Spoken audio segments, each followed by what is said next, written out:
Yeah, hi. Oh, it's in the middle of the night, but somehow stumbled across this one. Schrödinger's CME hit Earth. No, it didn't. Did the CME hit Earth's magnetic field today? An examination of solar wind data reveals evidence for both possibilities. Yes and no. There is no sharp discontinuity in the solar wind speed typical of CME strikes. But yes, there are enhanced magnetic fields like those often found in the wake of CMEs. Whatever happened, it successfully disturbed Earth's magnetic field just enough for some Arctic auroras. And then we are talking about Mars blackout, like Schrödinger CME. What does that mean? Were the predictions so wrong? Did the satellite show something which wasn't there, or the other way around? But this I found interesting. Earth can make its own auroras. Those other storms, no problem. Earth has learned to make its own auroras. First of all, from whom and when and what. New results from NASA's Artemis spacecraft show that the type of northern lights called diffuse auroras comes from our own planet no solar storms require. Diffuse auroras look a bit like pea soup, which is the national food here in Finland. Haha. They spread across the sky in a dim green haze, sometimes rippling as if stirred by a spoon. There is no spoon. They are not as flamboyant as auroras caused by solar storms. Nevertheless, they are important because they represent a whopping 75% of the energy input into Earth's upper atmosphere at night.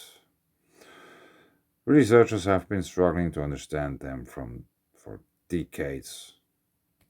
Like a recent discovery, and it's 75%.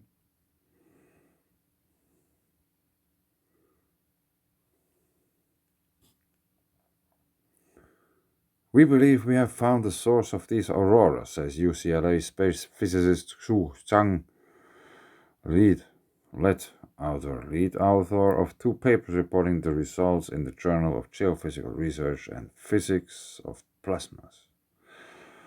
It's Earth itself. Earth performs the trick using electron beams high above our planet's poles. Beams of negatively charged particles shoot upward into space, accelerated by electric fields in Earth's magnetosphere. I'm really tired, sorry. Sounding rockets and satellites discovered the beams decades ago. It turns out they can power the diffuse auroras. The video below shows how it works. The beams travel in great arcs through space near Earth as they go. They excite ripples in the magnetosphere called electron cyclotron harmonic waves. Turn up the volume and listen to the waves recorded by Themis Artemis. Now let's listen. I haven't watched it yet.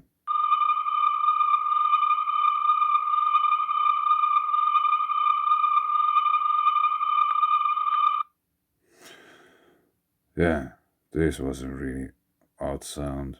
ECH waves in turn knocked other electrons out in their orbits, forcing them to fall back down onto the atmosphere. This rain of secondary electron powers the diffuse auroras.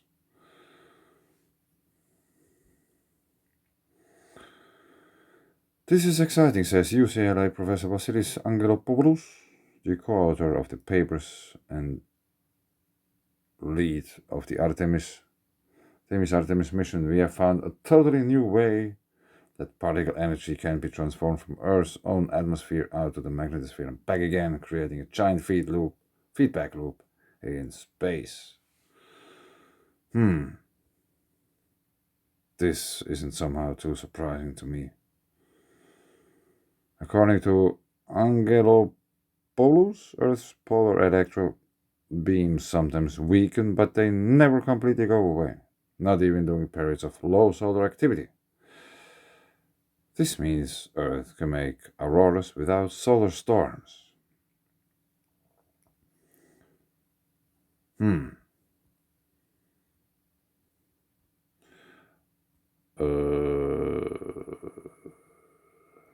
Was it Jupiter where they found recently those other auroras which came from? If this would be Jupiter, they went down to the equator, and from the other pole they went up to the equator. I'm not sure, but somehow at least somebody found some new auroras which are driven by Earth's own energy. But I wanted to show you something else too. Yeah, the European Space Agency interplanetary medium.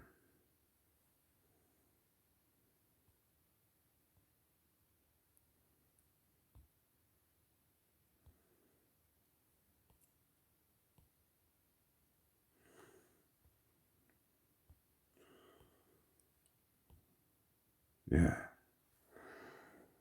this is somehow better than the other one, except that we can't zoom in.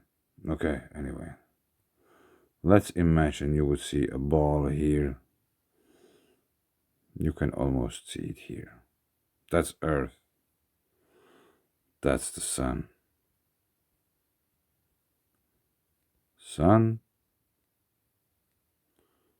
Earth. No. So, let's change colors. Everything which goes on that line or to this direction, and that line will hit Earth. Okay. These are the timelines. It's a little bit sketchy, hard to see. But there are those longer ones which are, I guess, midnight when the day is changing. So the red line is where we are now. The dotted line, what? No, I said it wrongly. The red line is where it goes, this model. And the dotted line is where we are now. So obviously, the density of the solar wind went down, and the solar speed has been really low. The density was really low. That's density, and that's speed. Kilometers per second, 600. Now we are what? Somewhat 300 or something. But the density, this peak, is somewhat 47 or something. Whatever unit it is. But consider that average density is somewhat 4 to 6 or something. And here we are talking about 45 maybe, I don't know. So it's really high, I would say. And it's increasing really sharply. And I watch this wave increasing, which is the speed, and also this one, which is really low here. It's like a tsunami. And the ocean is first retreating before it's coming. So that's a CME, coronal mass ejection from the sun. Here you can see it blowing out, and it's a huge one.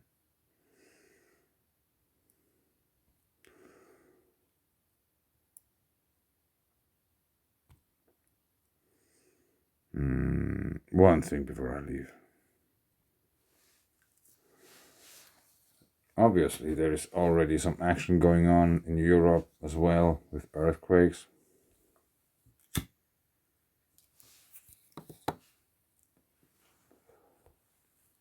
For example, this must be Switzerland. 13 hours ago, Yverdon-les-Bains, Switzerland. Yverdon-les-Bains, les bains, it means that they're like baths, thermal baths. Like this means there's a few. What is it? More than one at least. But I would say it's remarkably deep. And still we have this area, which is somehow like has been recently really much affected. And then we have some interesting stuff going on here. Let's change it to terrain. You can see better the quakes. 122 kilometers steep. 18 hours ago, approximately the same time when the other one happened in Switzerland. Now, one happened here 13 hours ago, 27.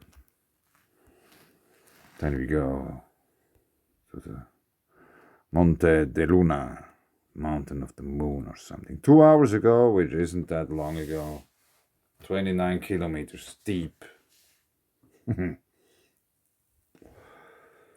No good. No good. And here, like those orange are a bit deeper than the others.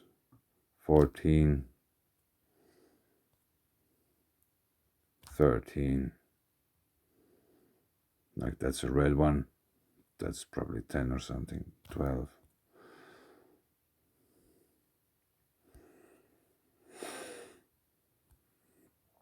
Yeah. There's like deeper quakes going on in the Canary Island region. There's also a quake here, obviously. 21.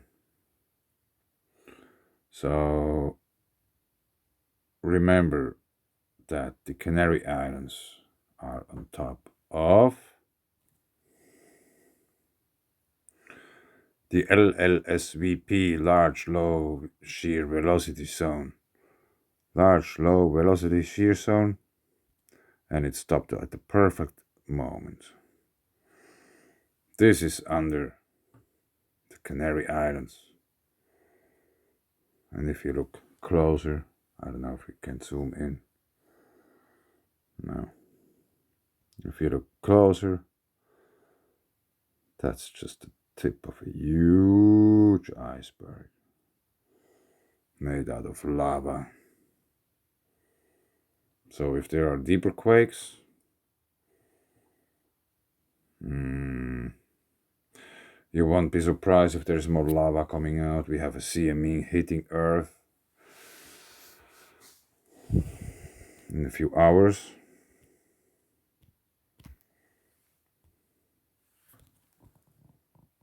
And I wouldn't be surprised if this map would be lit up tomorrow. Like really well. Deep quake here, and there's this other volcano in the middle. It's actually at the volcano. Mayotte hasn't been erupting for a really long time. 39 kilometers deep. 660.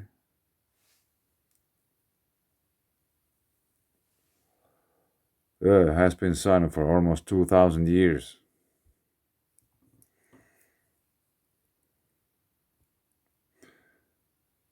So let's see if this gonna go tomorrow. This is just one of those. Or if there's some geothermal anomaly happening in middle of Europe. even though nobody knows because all the thermal baths are closed for the public for security reasons. Whatever it means. Boiling water or some flu, I don't know. Yeah.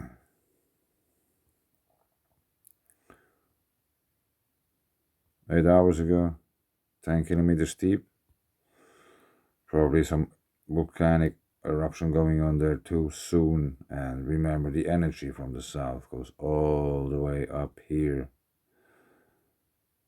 goes north, and we have volcanoes, volcanoes, volcanoes, volcanoes, volcanoes. The energy will go north, and of course it will turn around all Earth and follow those lines. And if we follow those lines, I don't know, this doesn't go that much north, but anyway.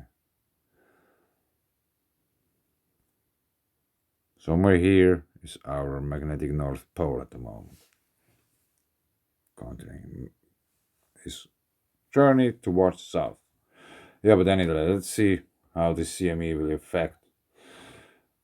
I'm at least expecting some things which are related to that because it seems to be massive. Let's see. Yeah, let's hope that there is still internet tomorrow. Otherwise, you got to see it for yourself. Thanks. Bye.